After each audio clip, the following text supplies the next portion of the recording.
আর বিপদ আসলে এটাকে নেগেটিভলি নেবেন না সব সময়। বিপদ আপদ এটা অনেক পজিটিভ ভালো জিনিস আমাদের জীবনে বয়ে নিয়ে আসে।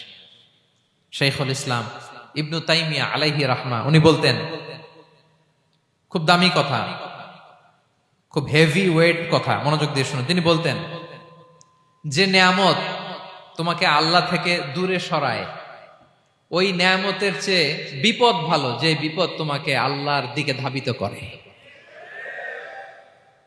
আই রিপিট, আমি আবারও বলি, যে নাজ নেয়ামত তোমাকে আল্লাহ থেকে দূরে সরিয়ে দেয়, সে নাজ নেয়ামতের চেয়ে ওই বিপদ আপদ ভালো, যেই বিপদ আপদ তোমাকে আল্লাহর কাছে টেনে নেয়। তাহলে বিপদ আপদ আসলে আপনি হতাশ হবেন? আর কখনো দুঃখ করবেন? মোয়ারের ভাইয়েরা, আর মন খারাপ করবেন?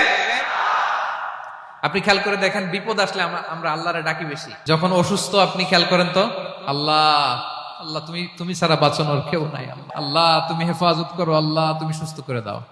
যখন লাইফ থ্রেট, আপনি গুম হয়ে যেতে পারেন, আপনার কারাবন্দি করতে পারে, এরকম একটা বিপদের মধ্যে আছেন, তখন খেয়াল করেন তো আল্লাহর সাথে আপনার কানেক্টিভিটি, রিলেশনশিপটা কতটা ডেভেলপ হয়।